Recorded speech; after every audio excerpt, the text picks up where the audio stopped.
ఈ రోజే డౌన్లోడ్ చేయండి. మీ ఫేవరెట్ షోస్ చూడండి. విహారీ, ఆగరా, కొంచెం ఆలోచించు. అసలే సహస్ర ఉట్టి మనిషి కూడా కాదు. ఇలాంటి టైంలో నువ్వేం చెప్పి వెళ్తావు? ఏమైనా చెప్తాను, కానీ నేను వెళ్తాను. విహారీ, నా మాట విను. అలా ఆవేశపడి వెళ్తే కాదురా. అవతల ఆదికేశవ్ గారు కూడా ఆవేశంగా ఉన్నారు. దయచేసి మా మాట విను. కొంచెం ఆగరా. ఇంట్లో వాళ్ళకు కూడా డౌట్ వస్తుంది. లేదు మావయ్య, నేనిప్పుడు లక్ష్మి గురించి తప్పించి ఇంకెవరి గురించి ఆలోచించలేను. లక్ష్మి నా వల్ల, నేను చేసిన తప్పుల వల్ల ఎన్నో కష్టాలు పడింది, ఎన్నో సమస్యలు తెచ్చుకుంది. అయినా సరే నా కోసమే తను ఇక్కడుంది. లక్ష్మి వాళ్ళ నాన్నకి అంత అర్థమయ్యేలా నేను చెప్పుకుంటాను. ఆయన్ని కన్విన్స్ చేసి ఎలాగైనా లక్ష్మిని నేను తీసుకొస్తాను మావయ్య. మీరెవరూ కంగారు పడకండి.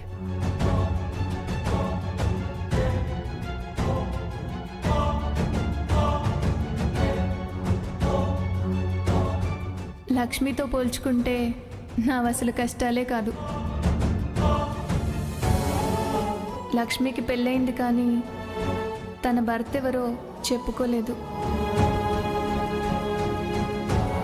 వాళ్ళిద్దరికీ పెళ్ళయిందని ఇంట్లో వాళ్ళకి తెలీదు. కోడలిగా చూడాల్సిన లక్ష్మిని పని మనిషిగా చూస్తున్నారు.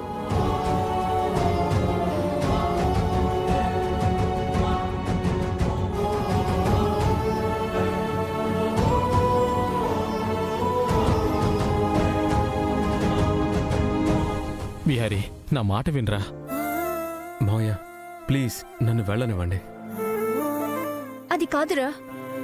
నా శరీరమే ఇక్కడుంది అత్తయ్య, నా ప్రాణం మాత్రం తన దగ్గరే ఉంది. నేను వెళ్ళాలి. బాబు, అమ్మగారు అయ్యగారు చెప్పినట్టు చేయండి బాబు.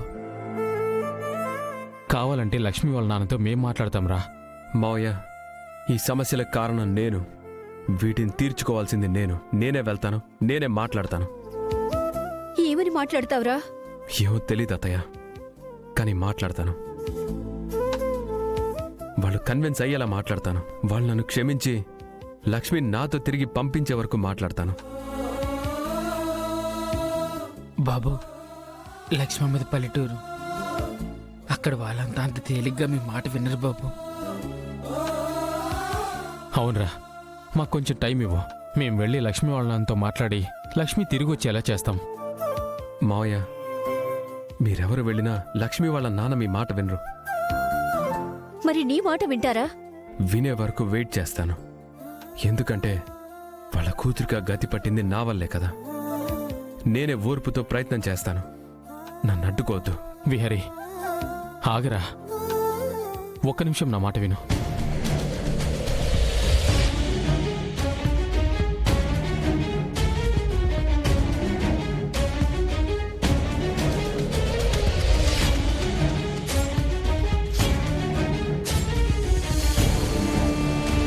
ఇదొకటే మార్గం. ప్లీజ్.